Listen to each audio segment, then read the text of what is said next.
हम लोग बात कर रहे हैं सिविल सर्विस एग्जाम के बारे में। और आप सभी लोगों को मालूम होना चाहिए कि आपका जो सिविल सर्विस एग्जाम होता है वो तीन चरणों में होता है। सबसे पहले आप लोग प्रारंभिक परीक्षा देते हैं।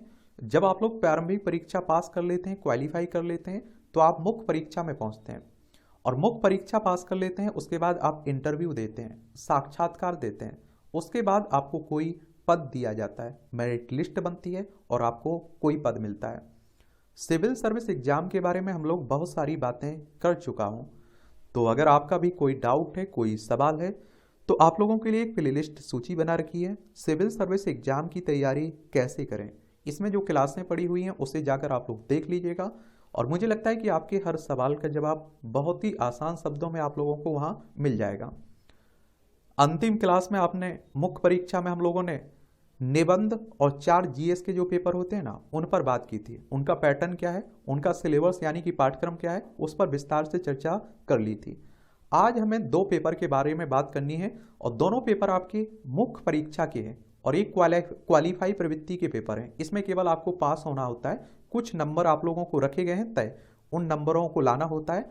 इनके नंबर जो फाइनल मेरिट लिस्ट बनती है ना, जिसके आधार पर आपको कोई पद मिलता है, उसमें नहीं जोड़े जाते हैं। लेकिन एक बात हमेशा याद रखनी है आपको कि इनमें पास होना जरूरी रहता है। और ये दोनों पेपर कौन से हैं?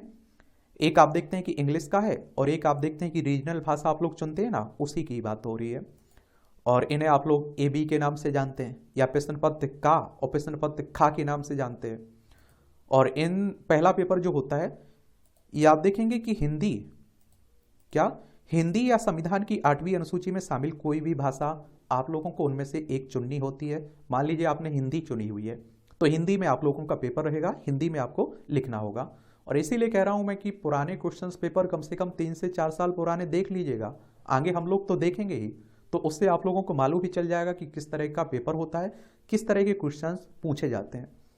तो भारतीय भाषाओं में से एक भाषा जो संविधान की 8वीं अनुसूची में शामिल है, उसमें पेपर का के लिए उम्मीदवार द्वारा चयनित किया जाता है।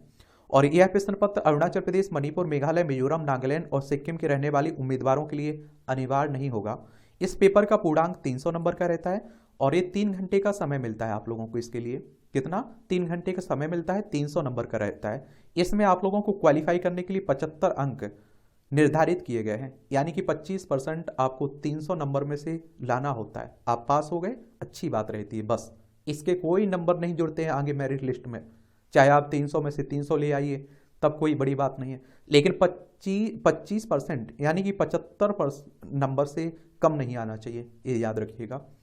और पढ़ा करिएगा इसके लिए भी, क्योंकि ये भी कठिन ही रहता है।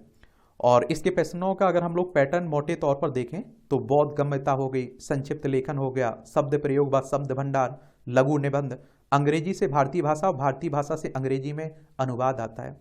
तो मैं इसलिए कह रहा हूं कि पेपर उठा के जरूर देखिएगा, वहां आप लोगों को समझ में भी आएगा किस तरह से क्वेश्चंस पूछे जाते हैं। बस आप लोगों को इतना याद रखना है कि जो पेपर का है, प्रश्न पत्र का है, ये 300 नंबर का आता है, 3 घंटे का आपके पास समय रहता है और इसमें आपको 300 नंबर में से 75 नंबर लाना अनिवार्य रहता है, तभी आप क्वालिफाई कर पाएंगे। फिर इसमें आप देखेंगे दूसरा प्रश्न पत्र, जिसे खा के नाम से जानते हैं, प्रश्न पत्र खा। या आप देखते हैं कि प्रश्न पत्र बी कह लीजिए इसे आप लोग, ये अंग्रेजी भाषा का रहता है। ये तो क्लियर रहता है कि ये तो अंग्रेजी भाषा का ही रहता है। इस पेपर का पूर्णांक भी 300 नंबर रहता है, यानी कि ये पेपर भी 300 नंबर का रहता है। 3 घंटे का इसके लिए आपके पास समय रहता है। इसे भी क्वालिफाइंग करने के लिए 75 नंबर आपको लाने होते हैं, यानी कि 300 में से 25% नंबर आपको लाने होते हैं। पास करना जरूरी है हर हाल में, याद रखिएगा। अधिकतम 300 में से 300 ले आइए, कोई बड़ी बात नहीं, कोई आपको पुरस्कार नहीं मिलने वाला है, लेकिन 75 अंक से कम नहीं होना चाहिए। इसके लिए भी आप लोगों को पढ़ना पड़ेगा। प्रश्नों का पैटर्न मोटे तौर पर निम्नानुसार होगा। बौद्ध गम्यता हो गया, संक्षिप्त लेखन हो गया, शब्द प्रयोग व शब्द भंडार हो गया, लघु निबंध हो गया। इसके लिए भी मैं कह रहा हूं कि कम से कम 3 से 4 साल पुराने क्वेश्चंस पेपर उठा के देख लीजिएगा, आप लोगों की समझ में आ जाएगा। क्या आ जाएगा कि किस तरह के क्वेश्चंस आ रहे हैं और किस तरह का प्रश्न आ रहा है, किस तरह का प्रश्न पत्र आ रहा है। भारतीय भाषाओं और अंग्रेजी के प्रश्न पत्र का और प्रश्न पत्र खा मैट्रिकुलेशन अथवा समकक्ष स्तर के होंगे जिसमें केवल अर्हता प्राप्त करनी होगी, यानी कि आपको क्वालिफाई करना होगा। इन प्रश्न पत्रों में प्राप्त अंकों की योग्यता क्रम निर्धारित में करने में नहीं गिना जाएगा, यानी कि फाइनल मेरिट लिस्ट जो बनती है उसमें नहीं गिना जाएगा। उम्मीदवारों को क्वालिफाइंग अंग्रेजी एवं एक भारतीय भाषा के प्रश्न पत्रों का उत्तर क्रमशः अंग्रेजी और जो आप भाषा चुनते हैं उसी में लिखना होगा, यदि किसी प्रश्न पत्र विशेष में अन्यथा निर्दिष्ट ना हो।